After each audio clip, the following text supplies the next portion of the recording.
So ito yung tutorial sa ganitong effect guys, no, yung naglaho tayo gamit ang dahong laya sa niyog.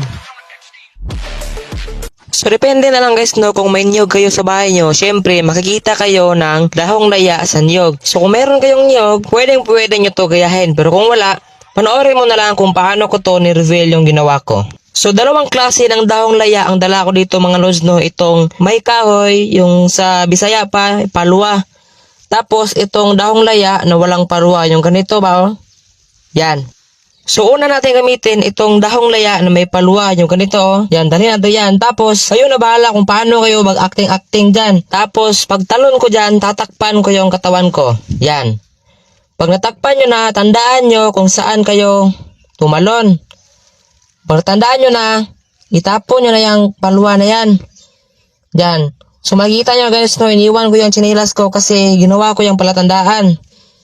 Tapos kunin na natin yung dahong laya na walang kahoy, yung walang palwa ba? Yung ganito, oh. Yan. Ilaglag natin dyan. Itapat natin kung saan tayo tumalon kanina. Pag laglag natin, takbo agad. Yan. Tapos punta na tayo sa CapCut. Pindutin ang new project. Tapos piliin yung video na na-record nyo. Tapos add. So dito, abang tayo sa part yung pagtalon ko, no. Yung pagtalon ko ba, diba, tinakpan ko agad yung katawan ko dyan. Yan, oh. Yan. Stop natin yung video, tapos itap natin yung video. Pindutin na itong split. Pag ma-split, harapin na natin sa part yung niraglag ko na yung dahong laya na walang kahoy. Yung ganito ba, oh. Yan. Kung saan tayo nag-stop sa pagtalon natin kanina, dyan din natin itapat yung paglaglag ng dahong laya na walang kahoy. Yan. Tandahan lang. So, dito ako tumalon kanina, no? So, dyan din natin itapat. Dyan natin itapat. Dyan tayo magsimula. Itap itong split. Tapos, pindutin itong nasa una. Tapos, i-delete natin. Pag ma-delete na, makikita nyo to sa gitna, itong white na to, oh, ito. Itap natin to. Pag matap, hanapin nyo yung transition na mix. Ito. Tap nyo to. Tapos, makikita nyo sa baba, yung circle na yan. I-adjust natin yan ng 0.3. Pag ma 0.3 na, pindutin nyo itong check. Ito. Tapos, kung i-review yung video nyo guys, ganito yung karaniwang mangyari, oh. Tingnan natin ha, dandahan lang. Yan, oh. Nakikita yung paa ko, yung pagtakbo ko kanina, no.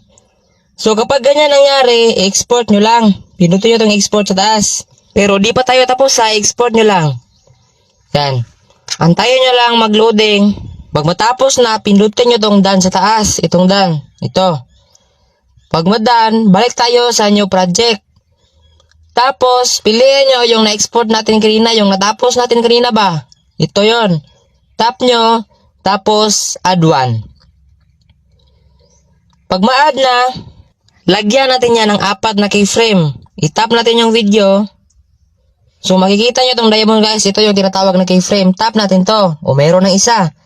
Tapos, punta tayo sa part yung paglitaw ng paa ko, yung pagtalon ko ba. Yan. Tap ulit yung keyframe para dalawa na. Tapos, drag nyo konti.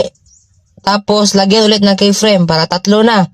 Pag 3 na, distansya tayo konti para sa pang-4. O, 4 na. Pag 4 na, balik na tayo sa pinakauna. So, dito, i-zoom natin yung video. Yan. Pag ma-zoom na, punta naman kayo sa pangatlo na keyframe. Pag makapunta na kayo sa pangatlo na keyframe, dyan, i-zoom nyo ulit. Pag ma-zoom na, huwag nyo nang galawin yung ibang keyframe na yan. Tapos ng tutorial, pindutin nyo na itong export sa taas para matapos na. Tapos ito na resulta. Sana nasundan yung tutorial ko guys. Alam kong kaya nyo yan. Basta sundan nyo lang ng maigi.